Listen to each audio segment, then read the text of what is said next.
네, 경제 현안들에 대해서 깊지만 쉽게 알려드리는 경제 라이브입니다. 오늘은 주식시장으로 가보도록 하겠습니다. 김학균 신현증권 리서치센터장, 황승택 하나증권 리서치센터장 나오셨습니다. 안녕하세요. 네, 안녕하십니까. 안녕하세요. 네, 코스피 5천 시대 올까요?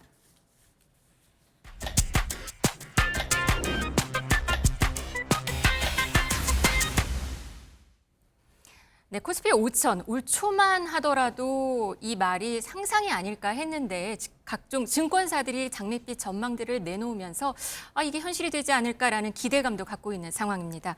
이재명 대통령 후보 시절부터 얘기해온 코스피 5천 시대 열리는 것 아닌가라는 전망도 나오거든요. 단도직입적으로 여쭤볼게요. 얼마까지 갈 거로 보세요? 저희는 종합주가지수 전망을 안 하는데요. 네. 그래도 역사적 고점이 3,300포인트인데 그걸 좀 한참 넘어가는 강세장이 이어지지 않을까 시장 저희는 좋게 보고 있습니다. 좋게 보시는군요. 네. 하나증권 센터장님이시잖아요. 가장 높게 지금 얘기를 한 것 같습니다. 4천 어디까지 갈 걸로 보세요? 사실 저희는 이제 데이터를 기반으로 봤을 때 네. 이제 적정 수준은 3,250 정도로 보고 있는데 네. 실질적으로 이제 고점 기준 과거에 이제 밸류에이션의 오르는 구간에서 고점까지 감안을 한다면 네. 한 3,710 정도 저희가 공식 의견으로 얘기를 하고 있고요. 네. 그리고 만약에 이제 하반기 얘기하시는 그렇죠. 거죠? 하반기. 3,710 10 정도까지 보고 네. 있고 그다음에 이제 그 외에 이제 디스카운트 요인들이 이제 어떻게 해소되느냐에 따라서 4천 얘기는 그래서 나온 것 같습니다. 예. 왜 나왔어요? 4천이 어떻게 나온 거예요? 그러면? 실질적으로 그것도 밸류에이션 이슈인데요. 네. 그러니까 결국에는 순이익 증가 이런 부분들을 감안을 했을 때 저희가 상단을 3,710 정도까지 보는 부분이고 이제 디스카운트 요인들이 해소되면은 밸류에이션이 조금 더 올라가서 4천 정도까지 또 가능하다라는 얘기를 저희 퀀트 담당 애널리스트가 했었습니다. 네. 예. 외국계 증권사들도 지금 꽤 좋게 보고 있습니다. 국내 증권사가 좋게 보는 건 그럴 수 있다고 치지만 외국계 증권사가 이렇게 얘기를 하니까 좀 더 눈길이 가거든요. JP 모건이었나요? 2년 새 5천 얘기를 했고요. 모건 스탠리도 좋게 봤어요. 왜 네. 이렇게 좋게 보는 건가요? 또 외국계 증권사 의견만 눈여겨보실 필요는 없는데 사실 네. 이제 최근에 우리 증시에서 나타난 명백한 변화는 네. 상법 개정되면서 지배구조 개선에 대한 기대가 있는 것 같습니다. 우리가 경제가 성장하고 기업이 돈을 잘 벌어야 주가가 올라가는 것도 맞지만 네. 기업이 번 돈이 주주들에게 잘 흘러 들어가야 그 주식이 제대로 오를 수 있는 거거든요. 그래서 외국인 투자가들은 지배구조 개선에 대한 기대가 있는 것 같고 네. 특히 최근에 이런 얘기들을 하는 것 같아요. 이 지배구조 개선이 한국에서만 벌어진 게 아니고 일본이 한 10년 정도 거버넌스 개혁을 했거든요. 일본이요? 일본과 네. 비교를 많이 하고 네. 특히 일본 주가가 2013년부터 사실 지금까지 오르고 있는데 외국인 투자가들이 바닥에서 주식을 못 샀습니다. 일본 시장. 일본이 변할 수 있겠어? 이제 그런 좀 태도가 있었던 네. 건데 근데 어쨌든 우리가 일본을 벤치마크할 수도 있고 하기 때문에 전체적으로는 거버넌스 개선에 대한 기대가 외국인들이 우리 증시를 좋게 보는 주요한 논거가 되는 것 같습니다. 상법 개정안 얘기하셨는데 사실은 이 상법 개정안에 대해서 반대 의견도 많았어요. 네, 이거 그럼요. 기업들한테 오히려 더 안 좋을 거다. 결과적으로 주식시장이 더 안 좋아질 수도 있는데 정치권에서는 더 센 거를 내놓겠다라고도 얘기를 하고 있는데 주식시장 자체는 지금 반응은 나쁘지 않아요. 방금도 좋게 보시는 건가요? 그럼요. 그게 사실 그렇게 말하는 게 좀 온당치 않다고 생각하는데 네. 이게 기업이 장기적으로 경영을 하는데 주주들의 배당 주고 주주들은 주식을 샀다 팔았다 많이 하니까 기업을 단기적으로 보고 또 장기적으로 투자하는데 주주들이 막을 수 있다 이런 걱정인데 사실 주주들이 막아서 한국의 지배주주들이 한 가지 못한 적 한 번도 없고 네. 또 주주들을 이렇게 많이 좁은 적도 없어요. 우리나라 배당 성향이 일본이나 중국이나 대만과 같은 비슷한 구조를 가진 나라보다 낮으니까 네. 우리나라 지배주주분들이 또 그렇게 또 나쁜 분들은 아니라고 봅니다. 네. 다만 그런 제도와 관행이 있었는데 이걸 한번 되돌아보자는 의미니까 너무 부정적으로 볼 필요는 없다는 게 제 의견입니다. 네. 외국인들은 지금 많이 우리 주식을 사고 있습니다. 작년부터 한 올해 4월까지는 외국인들이 많이 팔았는데요. 지금은 많이 또 사들이는 모습이 확실히 보이거든요. 예. 네. 실질적으로 과거에 작년 이제 8월부터 네. 한 9개월 동안 외국인들이 이제 한 38조 원 정도 매도를 38조. 예. 순매도를 했습니다. 네. 근데 이제 거기 여러 가지 요인들이 있는데 일단 달러가 강세였고요. 네. 상대적으로. 그다음에 경기에 대한 우려도 있었고 우리나라 이제 경기에 대한 우려가 좀 상대적으로 좀 더 컸던 것도 네, 사실이고요. 그다음에 잘 아시는 것처럼 또 정치 리스크가 있었지 않습니까? 그랬죠. 변동성이 컸기 때문에 실질적으로 이제 그런 부분들이 외국인 순매도에 영향을 미쳤다라고 보고 있는데 네. 최근에는 이제 그런 것들이 어느 정도 다 해소가 됐다고 보는 거죠. 뭐 정치 리스크도 어느 정도 해소가 됐고 네. 환율도 지금 달러 인덱스 기준으로 보면은 연초 대비해서 한 11% 정도 저게 오전에 확인해 보니까 한 98 정도 되는데 네. 연초에 한 110 정도 됐었으니까 네. 11% 정도 달러 인덱스도 하락을 했고 그래서 환율 측면에서도 외국인 유입을 유도를 했다라고 보고 있고요. 네. 거기에 이제 새로운 정부에서 아까 말씀하셨지만 이제 그 자본시장 강화를 위한 여러 가지 상법 개정이라든지 배당이라든지 뭐 자사주라든지 네. 관련된 여러 가지 정책들에 대한 얘기들이 나오면서 이런 부분들에 대한 기대감이 좀 반영되지 않았나 이렇게 보고 있습니다. 지금 보니까 5월과 6월 올랐거든요. 많이들 샀어요. 6월 돼서 더 많이 샀고 7월에도 계속 사고 있는 형태인데 보통 외국인이 사면은 주식 시장이 오르고 팔면 떨어지고 이런 패턴이 있었던 건가요? 그게 맞는 건가요? 예, 실제로 과거 데이터를 살펴보면은 항상 그랬어요? 코로나 팬데믹 이후에 네. 이제 외국인들이 이제 그 국내 순매수 규모를 줄였을 때 네. 동학개미가 그때 한때 유명했었잖아요. 네네. 그래서 그때를 제외하면은 아. 거의 외국인 순매수와 코스피 그래프사의 상관관계는 굉장히 유사하다라고 보시면 될 것 같아서 네. 외국인 순매수가 사실은 국내 주가 지수의 바로미터 역할을 했다, 과거 해왔다라고 해도 무방하지 않을까라고 보고 있습니다. 동학개미들을 위한 두 번째 질문입니다. 올 하반기 코스피 최대 변수는 뭘까요? 그러면 근데 기본적으로 이제 지금 많이 나왔던 부분들이 자사주 관련된 소각, 뭐 배당, 그다음에 상법 개정 이런 것들이 이제 실제로 그 임플리멘테이션 돼서 실제로 이제 돼서 액션을 하느냐, 이게 이제 관건이 될 것 같고요. 근본적으로는 이제 주시장에서 가장 근본적으로 보는 이제 기업들의 실적이 어떻게 될 것이냐 네. 이런 부분들이 변수가 될 걸로 보고 있습니다. 네, 센터장님은 어떻게 보세요? 하반기 변수 가장 큰 변수. 제가 뭐 여러 개가 다 주가에 영향을 네. 주겠지만 저는 하나를 꼽으라면 환율을 꼽고 싶습니다. 지금 지금이 우리나라 어느 원 달러 정도죠? 환율의 네. 고점이 4월 9일 날 한 1,500원 가까이 갔었고 네. 그때 코스피의 연간 저점도 그때 형성이 됐어요. 근데 이후에 원 달러 환율이 떨어지면서 외국인이 주식을 샀는데 네. 지금 원 달러 환율이 떨어지는 건 원화 강세라고 볼 수도 있지만 달러 약세라고 볼 수도 있는데 아, 예. 제 생각엔 달러 약세 쪽에 좀 가까운 것 같습니다. 네. 한국 경제나 기업에 대한 여러 기대가 있지만 아직 뭔가 확실히 좋아진다 이렇게 볼 수 있는 단서는 아직 명확치는 않은데 네네. 지금 뭐 미국이 재정 적자에 대한 우려 그리고 또 자기들의 무역 수지 적자를 줄이기 위해서 좀 달러 약세가 필요하다 그런 의견들이 네. 반영이 되면서 달러가 좀 약해지는 거거든요. 그래서 역사적으로 보면 달러가 약해질 때 빗달러 자산 예컨대 한국 주식 이런 쪽에 외국인들이 주식을 굉장히 많이 샀거든요. 네. 그래서 저는 뭐 최근에 외국인들이 또 주식을 팔면서 한국 주식이 조금 주춤한데 이것도 환율이 바닥에서 한 30원 정도 올라가면서 이런 모습이 나타나고 있거든요. 그럼 환율 전망을 여쭤볼 수밖에 없는데요. 어떻게 보세요? 저는 더 많이 원달러 환율 떨어질 거라고 봅니다. 아. 예, 이제 미국의 재정 적자에 대한 우려가 감세를 해줬는데 트럼프 정부가 재정 지출을 줄이고 싶은 생각이 없습니다. 역사적으로 재정 적자가 늘어날 때 달러가 몇 년 약했고요. 또 백악관의 경제자문위원회 위원장인 스티브 미란 같은 사람은 관세 부과도 부과지만 달러 약세가 나타나야 미국의 무역 수지 적자가 해결된다는 주장을 하고 있어서 상당히 좀 더 많이 진행될 그럼 거라고 우리나라 봅니다. 주식 시장에는 더 들어올 거라고 저는 그렇게 보시는 봅니다. 거요? 네. 같이 그렇게 보시나요?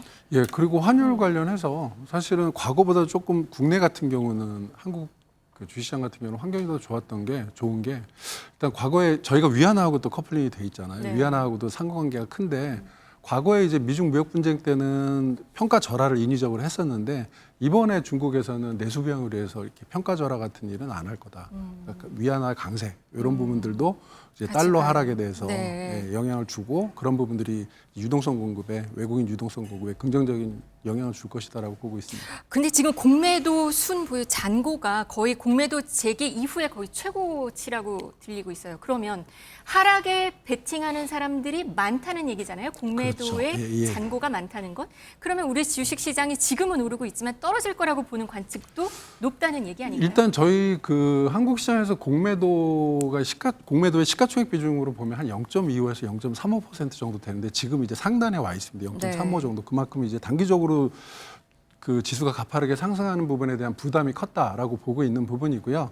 실질적으로 뭐 그 재상승을 위한 토대 마련이라는 측면에서도 일단은 기본적으로 조정은 좀 필요하지 않을까라고 생각을 하고 있고요. 과거에 있긴 있을 것이다. 과거에 보면은 뭐 시장 상황이 좋을 때는 한 5% 정도, 좋지 않을 때는 뭐 10% 이상 정도 그 조정이 있었는데 이런 부분들은 어느 정도 그 추가 상승을 위해서라도 일단 조정은 좀 있어야 되지 않을까라고 보고 있고 이번에 이제 실적 시즌이 돌아오면서 네. 뭐 사실은 좀 맞물리면서 조정 가능성도 좀 있다라고 저희는 보고 있습니다. 요즘 미국 시장을 보면은 꽤 좋습니다. 트럼프 관세 이슈에도 불구하고 미국 시장이 좀 튼튼한 거는 엔비디아 덕분이라는 얘기가 나오고 있어요. 그리고 AI 관련해서 어떤 산업계가 많이 변하는 그 와중에서 벌어지는 일이다. 그러면 우리나라는 어떨 것인가? SK 하이닉스 움직임을 봤더니 거의 비슷하게 갔어요, 네. 코스피랑. 근데 삼성전자는 사실 마지막 퍼즐 같기도 해요. 별로 안 움직였거든요. 네. 근데 어제 이 엔비디아 젠슨 왕 CEO가 중국에 가서 재밌는 말을 했습니다. 일단 옷부터 중국 옷을 입고 나왔어요. 가죽 재킷도 벗었어요. 지금 화면에 나오고 있는데 중국 전통 의상을 입은 것이 좀 눈길을 끌 정도로 젠슨 황에 대한 관심이 높은데 여기에서 SK 하이닉스와 삼성전자의 미래가 매우 유망하다 이런 얘기를 했습니다. 그러면 어떻게 봐야 되는 건가요? 뭐 저는 맞는 말이라고 보고요. 네. 다만 이제 SK 하이닉스는 이미 앞으로도 유망하고 주가도 많이 올랐고 네. 삼성전자가 문제인데 네. 사실 엔비디아 젠슨 황 입장에선 삼성이 더 잘하기를 바랄 겁니다. 아, 왜요? 지금 SK 하이닉스에 대한 의존도가 너무 높아요. 그래서 한 업체에게 너무 의존도가 높다는 건 그들 입장에서 부담이니까 제 생각에 엔비디아 입장에서 좋은 거는 그냥 하이닉스가 한 40% 정도 하고 삼성이 한 40% 정도 하고 마이크론이 한 20% 정도 하면 굉장히 좋은 구조인데 이제 이런 어떤 환경에서 삼성이 좀 보여줘야 될 그런 모습이 남아 있는 것 같습니다. 잘 어떻게 될까요? 그러면 삼성전자는 뭐 잘 모르겠습니다. 다만 여러 가지 어떻게 보면 희망 고문 비슷하게 시간이 흘러왔는데 네. 뭐 저력이 있는 회사니까 좀 잘 됐으면 좋겠습니다. 오늘 삼성전자 이재용 회장의 대법원 선고가 예정이 돼 있습니다. 어떻게 나올까요? 그리고 그건 주식시장에는 어떤 영향이 있을까요? 시장에서는 뭐라고 얘기를 하나요? 일단은 뭐 그 이제 유리하게 이제 판결이 났을 때는 뭐 리스크 해소다라는 네. 측면에서 당연히 이제 긍정적으로 받아들일 텐데 네. 실질적으로 그 부분에 대해서 뭐 저희가 이제 뭐 판단을 들어봐야 되는 부분이기 네. 때문에 뭐 판단 이후의 방향성은 뭐 실질적으로 안 좋게 나왔을 판단이 안 좋게 나왔을 경우에는 당연히 이제 부정적으로 영향을 미칠 것이고 네. 좋게 나왔을 경우에는 뭐 상대적으로 또 움직일까요? 아니면 미리 반영을 한다 그러잖아요. 주가는 반영이 된 걸까요? 아니면 또 움직일까요? 뭐 실질적으로 이런 부분들은 판단의 근거에 대해서 뭐 시장이 미리 이제 뭐 어떤 데이터를 갖고 있는 게 아니기 때문에 뭐 실제로 판단이 나올 경우 그게 이제 주가 이후에 주가에 영향을 좀 주지 않을까 생각을 하고 있습니다. 센터장님은 어떻게 보세요? 삼성전자 오늘 그 대법원 선고 이후에 뭐 변화가 있을까요? 아니면 미리 주가에 반영이 된 걸까요? 뭐 그냥 특별한 변화가 없을 거라는 게 일반적 기대니까 네. 금융시장도 그런 기대를 이미 형성했다고 봅니다. 알겠습니다. 이번엔 동학개미들을 위한 세 번째 질문입니다. 하반기 눈여겨볼 만한 업종군, 종목군 어떤 게 있을까요? 저희는 뭐 업종이나 종목보다는요. 네. 어쨌든 주주 환원이나 지배 구조 개선에 대한 의제들이 만들어지고 네. 기업들도 신경을 많이 쓰고 있거든요. 그래서 좀 거버넌스가 개선될 수 있는 종목들, 특히 좀 배당이 늘어나고 네. 이런 유형의 종목들은 제 생각에 업종 불문하고 앞으로 좀 기회가 많지 않을까 그런 기대를 갖고 있습니다. 지배 구조가 개선될 여지가 있는 적극적으로 지금 이제 밸류 공시 같은 것도 네. 적극적으로 하고 네. 예컨대 뭐 이런 기업들에게 기회가 있지 않을까 생각합니다. 이미 좀 그런 기업들은 좀 반영이 되지 않았나요? 많이 올랐지만 네. 여전히 기업이 가지고 있는 자산 가치 같은 거에 비하면은 여전히 뭐 저평가돼 있다고 볼 수 있습니다. 알겠습니다. 센터장님은 어떻게 보세요? 일단 뭐 저희 그 전략 쪽에서 얘기하는 것처럼 강세장에서 일단 기본적으로 주도주는 변하지 않는다라고 네. 보는 부분이 있어서 여전히 지금 시장이 좋게 보는 금융이라든지 조방원 우리가 말하는 조선기계 방산 뭐 원전까지 포함해서 네. 이런 부분에 대한 기대치는 뭐 여전히 좋게 보고 있고요. 추가적으로 이제 뭐 반도체 쪽 이런 부분들 여전히 뭐 계속 좋게 보고 있는 상황이고 아까 네. 말씀하신 것처럼 EPS 증가보다 뭐 DPS나 PBR이 더 증가하는 그 자산 가치, 예, 네. 그리고 이제 그 배당 성- 주주 가치 네. 제고에 네. 유리한 기업들 이런 기업들의 주가 상승폭을 좀 눈여겨봐야 되지 않을까라고 보고 있습니다. 네, 요즘에 ETF 얘기도 많이 합니다.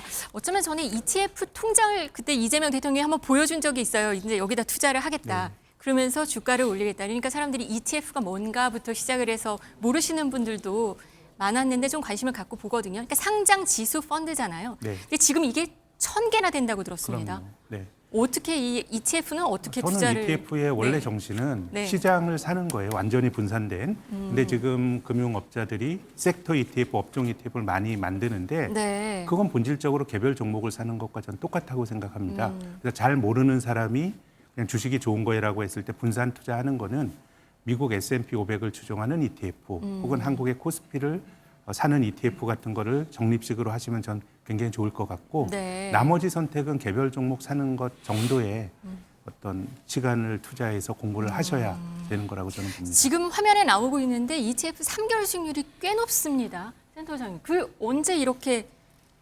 좋았네요? ETF 성장률이. 네. 뭐 지수가 워낙 좋았기 때문에 뭐 당연히 이제 이 지수를 추정하는 ETF들의 성적도 되게 좋았고요. 네. 뭐 전반적으로 뭐 거의 대부분의 섹터가 주가 흐름이 좋았기 때문에 사실은 뭐 지수를 추정을 하든 뭐 업종을 추정을 하든 대부분 이제 수익률이 좀 좋게 나올 수밖에 없는 시장이었다라고 보고 있습니다. 네, 만약에 ETF 중에 어디에 좀 관심을 가져볼 만하다 그러면 어떤 것을 좀 추천을 하시겠어요? 뭐 여전히 이제 지수 추정하는 ETF에 대해서 저희가 이제 그 하반기 주시장을 좋게 보고 있기 때문에 지수를 추정하는 ETF에 대해서는 뭐 당연히 여전히 긍정적으로 말씀을 드리고 있는 상황이고 이제 좀 그 포커싱을 해서 업종을 좁혀서 본다면은 미국 반도체라든지 그 다음에 뭐 리쇼어링 관련된 인프라 관련된 업종에 그 관련된 ETF 뭐 이런 것들도 한번 눈여겨볼 필요가 있다라고 보고 있습니다. 그래도 하반기에 혹시나 지금 우리나라 경제가 그렇게 딱히 좋지는 않거든요. 경기 둔화, 내수, 수출 지금 관세 이슈가 아직 해결되지 않은 상황인데 예. 또 이걸 너무 믿고 투자를 하기엔 좀 부담스럽고 불안하다 하고 계시는 분들도 많을 것 같아요. 뭐 일단은 그 관세 영향이 과연 이제 얼마나 될 것인가가 사실은 가장 큰 변수가 될 것 같아요. 네. 그래서 관세에 따라서 이제 국내 기업들의 그 손익에 영향을 주는 부분이 있기 때문에 네. 실질적으로 이제 관세가 어떻게 부과되느냐가 사실은 하반기 주시장에도 영향을 좀 많이 미칠 것이다라고 보고 있는데 네. 뭐 일단은 뭐 지켜봐야죠 그 부분은. 알겠습니다. 오늘 주식시장에 관련해서 리서치 센터장 두 분 모시고 얘기 나눠봤습니다. 고맙습니다. 네, 감사합니다.